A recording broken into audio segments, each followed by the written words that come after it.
With it, you channel the elemental magic of your fear. I'm not alone. I won't stand by and watch people get hurt. And I won't run away. Hold the switch! And let's end this. Kendra, please don't! I didn't break the world. But I am gonna fix it. Welcome everyone back to the Crimson 15 Podcast. I am your host, Crimson Sin. Be sure to check us out over on Twitter at C15 Podcast. Join the discussion over on Discord, link in the description below. And if you're enjoying the videos, be sure to sub, like, share, and hit that bell for notifications. Podcast character designs done by Demon Artie. Like fan art, redesigns, original art, then Demon Artie's the artist you're going to want to follow. Be sure to check her out over on Twitter at ArtieDemon. If you like what you see, also consider supporting Demon Artie over on Patreon. For only $3 a month, you get access to Patreon-only community, concept art, voting on new art, bonus sketches, and the all-important fan service. So definitely check her out over on Patreon, because supporting independent art and artists is important. Episode 7 of She-Ra and the Princesses of Power, the Mer-Mysteries. I don't understand, so I'm halfway done now. And people keep saying this is the best season ever. Oh, I enjoyed this one the most. Every episode has been awful. Well, you know, there's moments in a couple of the episodes, like in 5 and 6. Yeah, there was little sprinklings of decentness, but overall, everything's been awful. And this episode is terrible.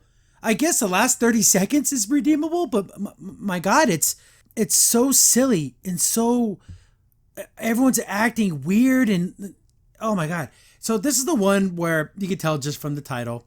It opens up and everyone's in Bright Moon and they're in the, I guess, the war room, and Glimmer's staring at the fireplace, and she's like, we lost because they're going to take back Drill. And Drill was in Trapta's kingdom or her castle.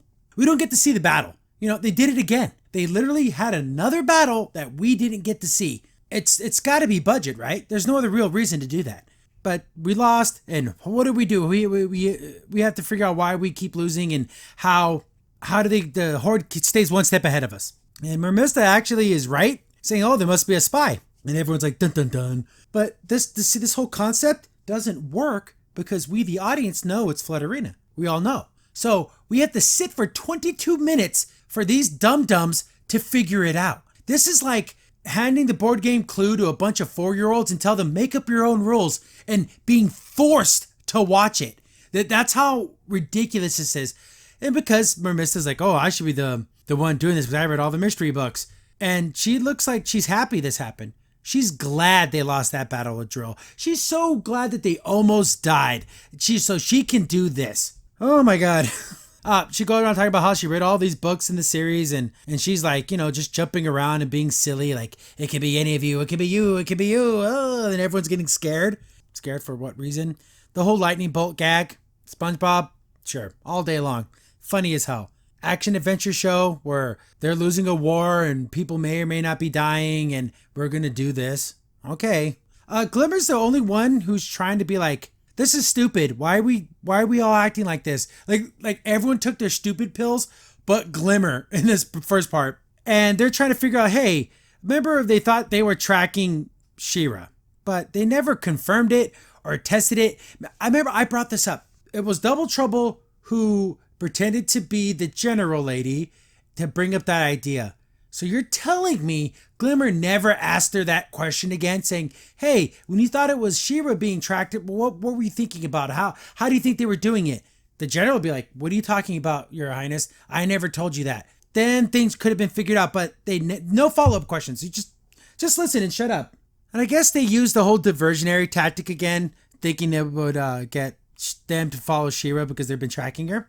And that didn't work, but we didn't get to see what exactly they did. So they just sent She-Ra out into the woods and she started screaming. I don't know. They don't explain what went down. And of course, you know, Adora hated that idea. And, you know, Mermista is still hung up on this. And look how happy she is. This girl has never been more happier in her life. And, you know, she's talking about her book and then The Secret of the Coral. I don't even know the names of these stupid books. They all got stupid C puns. You got Flutterina. You got Perfuma saying, oh no, spoilers. I don't know. I really guess this is for little kids, 3-year-olds, I guess. Get the Bubble Guppies crowd in here because these are where the jokes are landing. Everyone's fighting. She's like accusing everybody.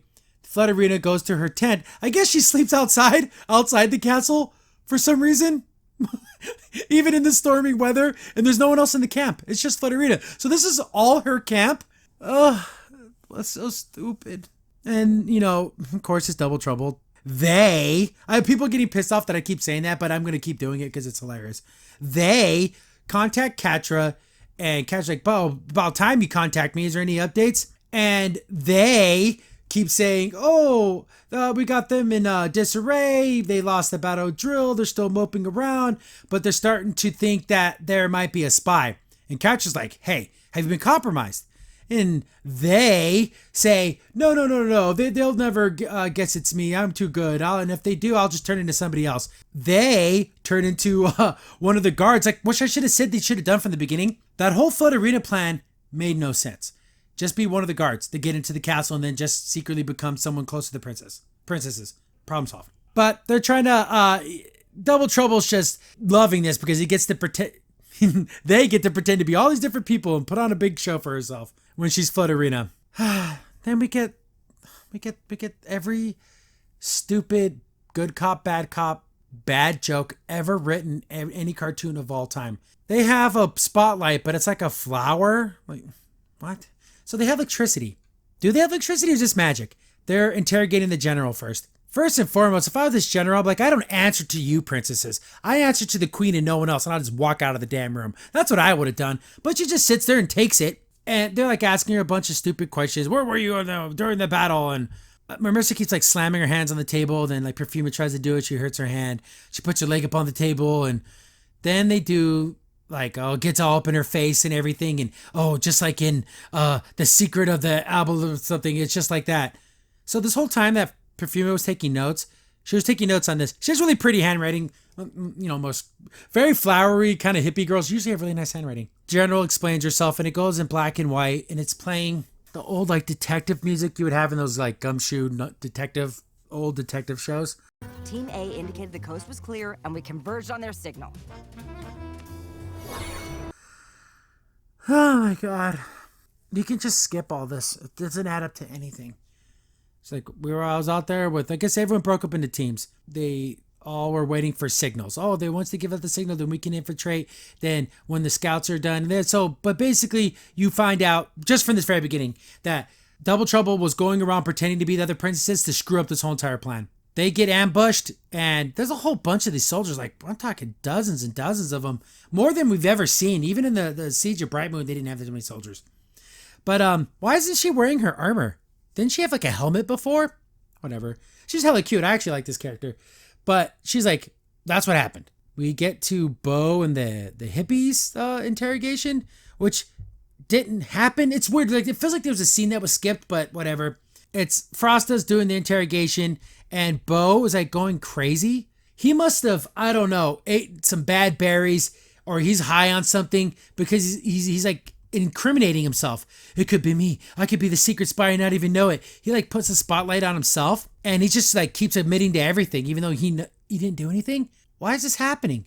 Is this just for gags? Or so Bo, Techmaster Bo, we just forget about that. He's dumbass Bo who thinks he's a bad guy when he's not. I honestly don't know what they're going for this. We get another flashback again, more stupid music. Bo puts on his Soldier 76 glasses, acquiring targets. He sees Frosta run one direction, then he sees Frosta run a different direction, and he just assumes his glasses glitched up. But that's not how glitches work. if the screen got scrambled and like he saw like the because it had little icons for everyone and the icons got screwed up. No, he physically saw her. I don't know. Look how cool he looks. Anyone remember Eternal Champions? He looks like that guy. But then I guess they got ambushed. So he thinks he's the one who was the spy. My God, it goes on and on and on. Then we get Adora and Glimmer are interrogating Shadow Weaver. What were you doing? I was tending my garden. Gross.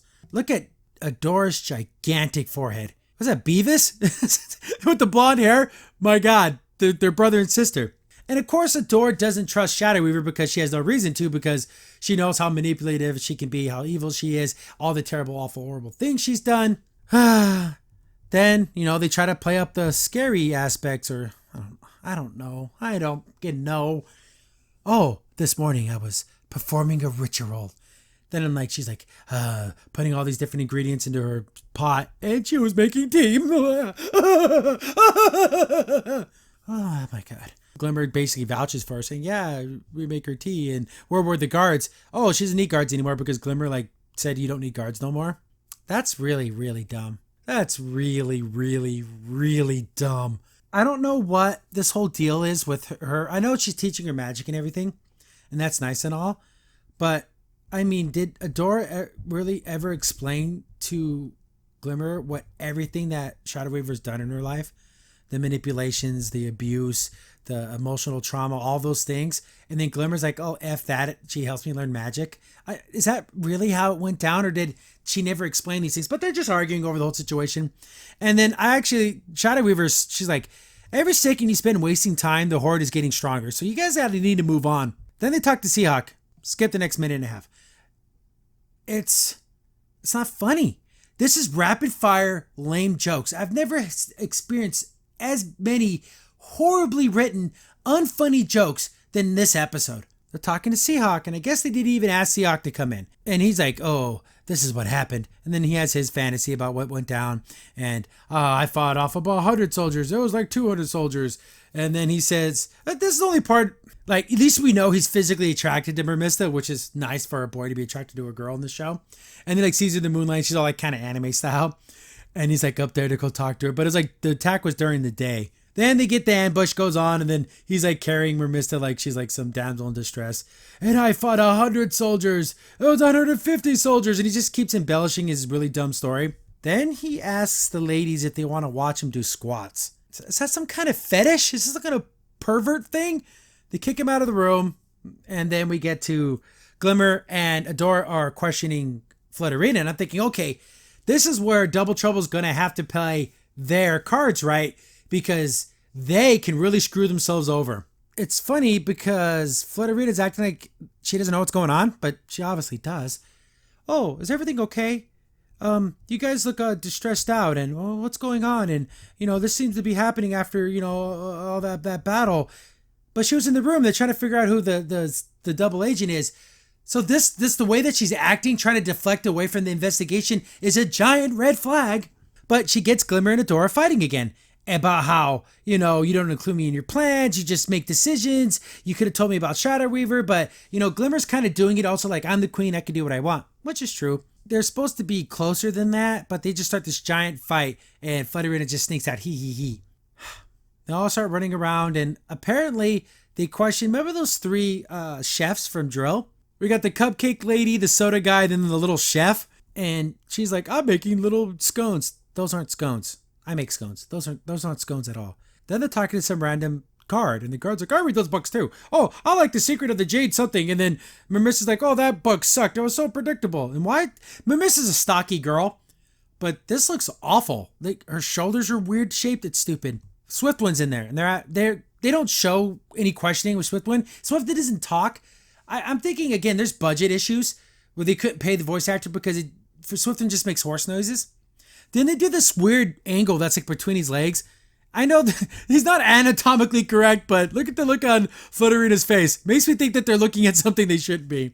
Then it's not Swiftwind, then it's Seahawk again doing his squats, and I fought 1 million people. Bo wants to turn himself in because he honestly thinks it's him. Back to Swiftwind showing off his junk. Then they question some of those random people, and I actually kind of like these background characters. They look interesting. This like got TN's sister here, some generic anime girls. Then we get that big buff. I'm assuming she's either like an ox or demon person. And look, the guy's in love with her, and then the girl's in love with her. What's the deal with this show and hyper muscular women and people lusting after them? That's weird. I mean, sure, some people like buff chicks. That's just like their thing. They do it a lot. We get spin and toss, and I guess they were on a date or something. Get back to the hippie. And he's like, I just came back for the food. Oh, here's a scone. Then they're all in the room just arguing and talking. This reminds me a lot of the Let It Roll, the Dungeons & Dragons episode where they crapped all over the original and crapped all over Dungeons & Dragons, where everyone's talking at once. Glimmer has a look on her face like, these are my friends. These are my generals. These are my commanders, my other fellow princesses, and we're acting like this. Glimmer just goes through her room, and Adora follows her. She's like, what are you doing? He's like, she was going to leave.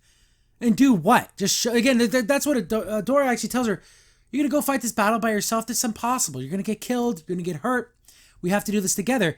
But Glimmer's like, what's the point? I'm in this stupid castle with all you idiots, and we're not solving anything. But Adora's like, come on, we'll figure this out together, which is nice. Then everyone shows up. Where did you go? Someone smashed a communications table. Communications table? Who's communicating with who? No one has technology but Bright Moon and Bo. None of the other princesses have shown any technology whatsoever.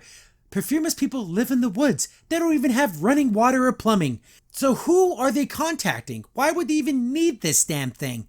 But it got smashed, and then they find Bo's tablet. And, it's his Kindle Fire, the kid one with the safety thing around it. It's busted. It's covered in water. Oh, so I think it was Mer-Mysteries that did it. Why would that she even do that? Why would she incriminate herself that way? Oh, my God.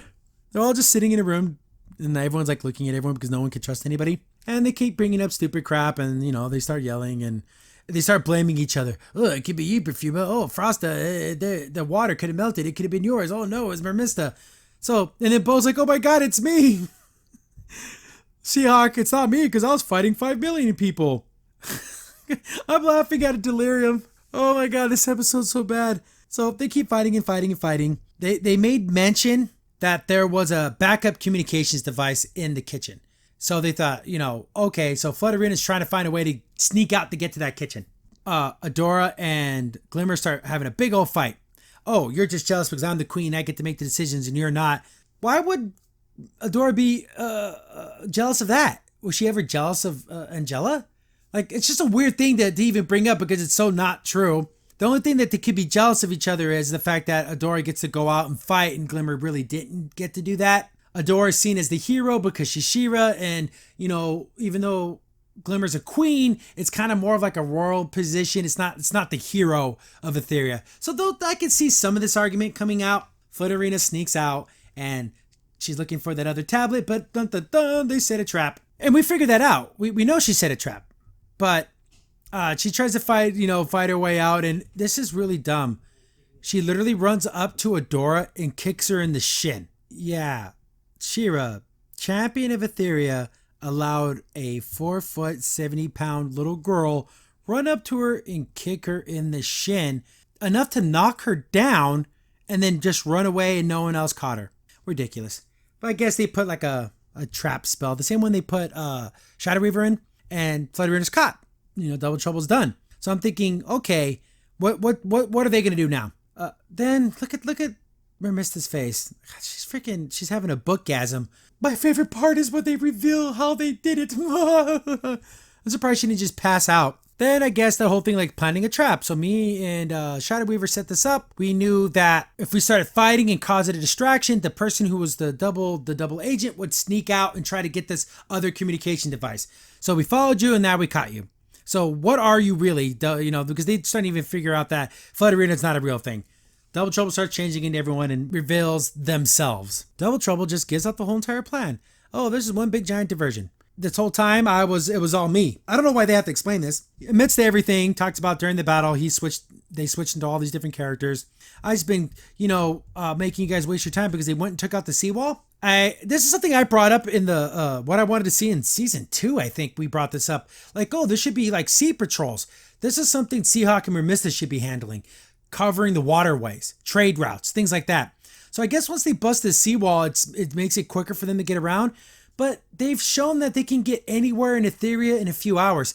Hell, the princesses walk to every location. They walked to the Crimson Waste. They walked to the Fright Zone. They walked everywhere. So I don't know why this whole thing is even important.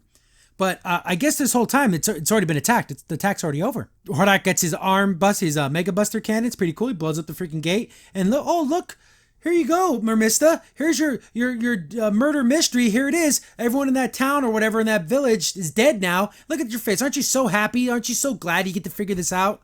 Freaking idiot. Glimmer's like, no, this can't be true. She teleports there, and yeah, it got took over. But here's the thing. So did they just like blow it up and then sail on through, or did they capture this area? Because the good guys are just standing there and they show like a little dolly floating in the water. So I'm assuming villagers were killed And Glimmer's like, my God, we got to fix this. We got to do something. And then Dora's like, well, you know, we got to fight. But what are we going to do? Mermista is rightfully sad because this was supposed to be her domain and she failed. I just want to, it's too soon, but you go up to Mermista. This is why we don't play dumb games. This is why we don't have murder mysteries when something serious is happening and stomping your foot on the table while lightning bolts crash.